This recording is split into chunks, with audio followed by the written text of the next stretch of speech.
صبر کی ڈیفینیشن یہیں سے سمجھ لیں. دیکھیں صبر is not waiting, some times waiting is suffering. صبر ہے waiting with a good attitude, یہ صبر ہوتا ہے. ہاتھ پر ہاتھ دھرے بیٹھ کے کچھ بھی نہیں کیا, اپنی سچویشن چینج کرنے کی کوشش نہیں کی وغیرہ وغیرہ, یہ صبر نہیں ہے. بہترین صبر یہ ہے کہ آپ تمام اسباب اختیار کریں, اور سب سے بہترین تو یہ کہ آپ اللہ کے آگے جھک جائیں, اللہ کے فیصلوں کے آگے, اور اللہ سے گڑ گڑائیں, لیکن یہ کہ ایک بھی جملہ شکایت کا نہ نکالیں.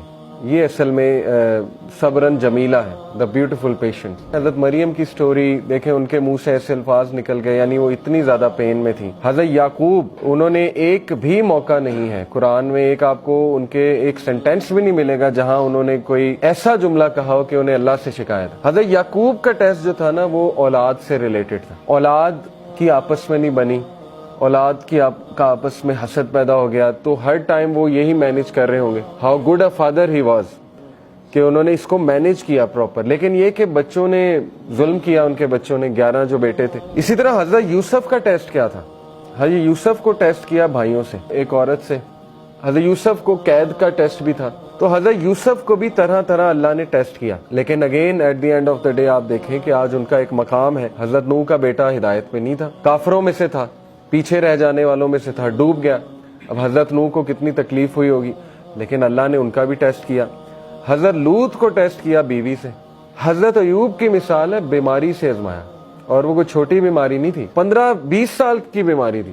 روایات میں آتا ہے اتنا عرصہ وہ بیماری چلی. حضرت ایوب کو سب چھوڑ گئے اور ان کی بیوی ان کے ساتھ تھی. پھر اللہ کہتا ہے کہ ہم نے اسے صحت دی اور سب لوٹائے, واپس بھی لوٹائے, صحت بھی دی اور سب واپس بھی لوٹائے اسے. اسی طرح حضرت زکریا کو دیکھ لیں. اللہ کہتے ہیں کہ زکریا اکیلے میں رو اٹھا, میری بونز ویک ہو چکی ہیں اور میرے بال گرے ہو چکے ہیں, اور مجھے ڈر ہے کہ میرا تو کوئی وارث ہی نہیں ہوگا, اور میری بیوی بانجھ ہو چکی ہے, تو اے اللہ مجھے وارث دے.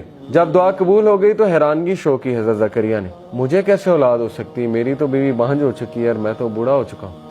تو فرشتے نے کہا کہ اللہ کے لیے کوئی مشکل نہیں ہے. تو بات وہی ہے نا کہ جیسا اللہ سے ایکسپیکٹ کیا ویسا اللہ سبحانہ و تعالیٰ نے دیا. اسی طرح ابراہیم علیہ السلام کو آپ دیکھیں. ابراہیم علیہ السلام کو اللہ کہتے ہیں کہ ہم نے طرح طرح آزمایا, کہ ہم نے اسے ہر ٹیسٹ میں کامیاب پایا, یعنی وہ ہر ٹیسٹ میں سکسیسفل ہوا.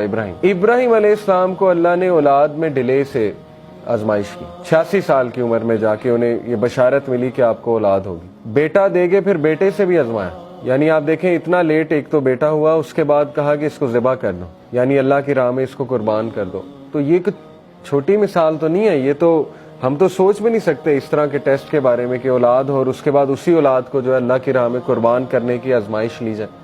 اور پھر باپ سے ٹیسٹ کیا. ٹاکسک فادر تھا نا, سیدھی سی بات ہے. کیا کہتا تھا کہ یہاں سے نکل جاؤ, دفع ہو جاؤ, نہیں تو میں تمہیں مار دوں گا, سنگسار کر دوں گا, قتل کر دوں گا. تو ہر نبی کی سٹوری میں آپ کو ایک ایسی مثال ملے گی کہ انشاءاللہ جس سے ایک تو آپ ریلیٹ کر جائیں گے اپنے ٹیسٹ کے حوالے سے, دوسرا یہ کہ آپ کہیں گے کہ میرا تو ٹیسٹ کچھ بھی نہیں. انبیاء کو تو کس لیول پہ اس کا پیرامیٹر کیا تھا اس ٹیسٹ کا, وہ تو ہم سوچ بھی نہیں سکتے. آپ سوچیں کہ اللہ نے انبیاء کو رشتوں سے بھی ٹیسٹ کیا, سچویشن سے بھی ٹیسٹ کیا, لوگوں سے بھی ٹیسٹ کیا, لیکن سورہ انبیاء میں اللہ نے سب کے بارے میں فرمایا کل من الصابرین, all of them were Sabireen, all of them were patient. یہ تعریف کی ہے اللہ نے. ذوالکفل کا ذکر کیا, اسماعیل کا ذکر کیا, ابراہیم کا, نوح علیہ السلام کا, لوط علیہ السلام کا. تو اس لیے یہ تمام جو کیریکٹرز آپ کو نظر آ رہے ہیں نا, اللہ نے کہا کل من الصابرین, all of them were patient. اللہ کے نبی نے فرمایا کہ جو کوئی بھی صبر کرے گا اللہ اسے صبر دے دے گا. صبر کرنا پڑتا ہے, صبر پریکٹس کرنے سے آتا ہے, اور صبر سے بہترین چیز انسان کی زندگی میں ہو ہی